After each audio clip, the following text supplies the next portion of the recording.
So, hey.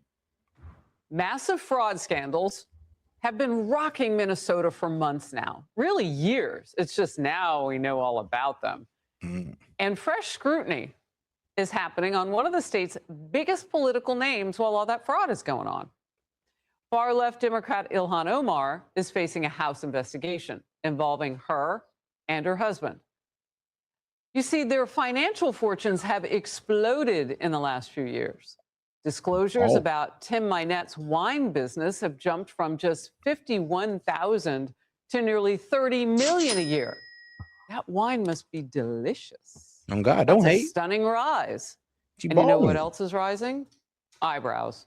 Especially given Omar and her allies' long history of railing against wealth, profit, capitalism.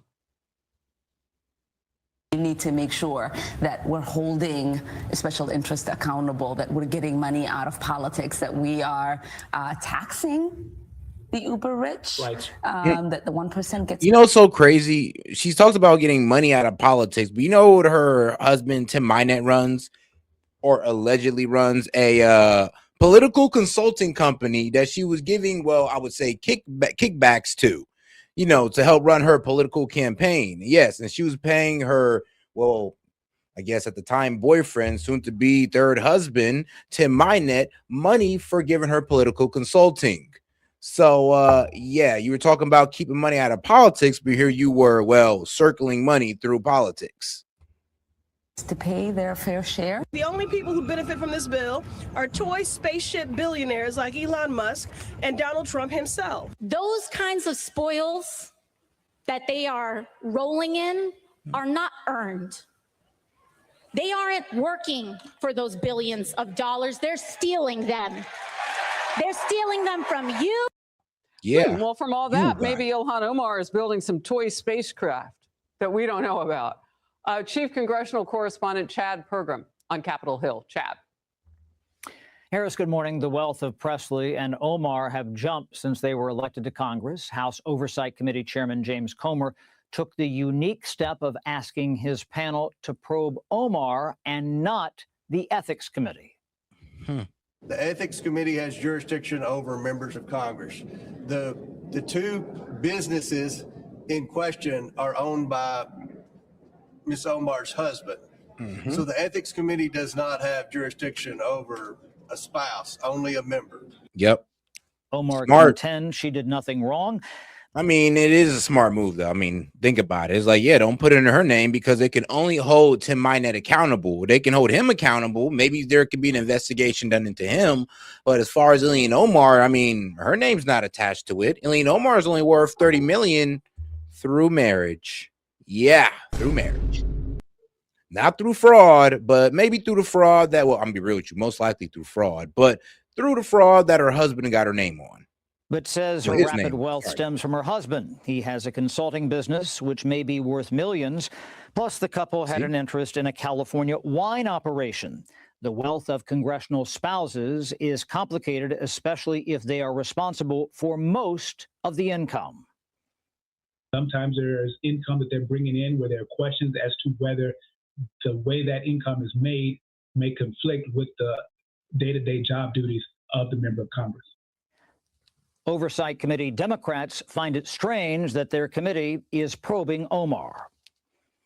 I don't think that we should be playing politics with this committee. It's unprecedented to go after another member. There's a procedure. There's a House Ethics Committee. We've never done that with members. There's a different procedure for House Ethics. Yeah, I'm gonna be real with you. Yeah, they probably shouldn't have did this to Omar. They should have did an investigation into her husband, sent the DOJ after her husband and leave Omar out of it and just catch. Because think about it, like I said, she's not a millionaire because of the fraud that, well, she has her name on. She's a millionaire due to the fact that her husband, Tim Mynette, is a multimillionaire who may allegedly be doing fraud. Because his names are on the business, not Omar's. And for good reasons. We have, so very good reason. I don't know why we're trying to politicize the committee. Now, on the wine operation, one label was called Blockchain. It was described as featuring aromas of blackberry and baking spices. The sales pitch said you would not want to trade it even on the dark web. It sold for $7, Harris. You'd have to sell a lot of bottles to get to millions. Literally. Interesting. Chad, thank you. And focus now. Kaylee McGee-White, a Fox News contributor. Look, there's a whole lot of money on Capitol Hill, both sides of the aisle. And you could say that you want to follow all the money trail. Look at the Shush Fund years ago. No, I ain't gonna lie though. That's the problem with going after Ilhan Omar, because if that's what we're doing, I mean, bro, we can find the same thing on the right. Like, I promise you, and this is me being fair. Like, bro, if we go comb through all the spouses of the women on the right of their husbands and what they're connected to, and we like, and vice versa, we're gonna find some wild stuff too. We're gonna find some pretty shady stuff. And of course, if we do it to the left, as we're doing right now, as you see, we can find some shady stuff. So this is a slippery slope. Like, do we really want them to really start biting at each other like this? You know what? I'm all for it. If they like, you know, go at each other and take out each one that is corrupt because of their secret dealings, I'm all for it. And their fraudulent business and all that good stuff, I'm all for it. But it is a slippery slope that could lead to that. Now, if you don't want that, then I mean, hey, it is what it is. But me personally, I would enjoy it. And we're being quieted for some of the discrimination that was going on the Hill. So we get that. This is a very specific case. Why is that?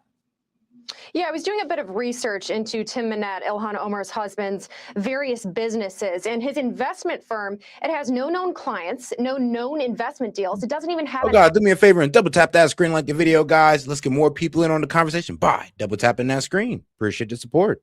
Active SEC registration, and his winery, which is also purportedly making him millions of dollars per year, has no online presence. It has no marketable products available for purchase online. And get this, back in 2024, an investor into that winery actually sued Manette and his business partners, alleging that they had fraudulently misrepresented the winery as a legitimate business operation.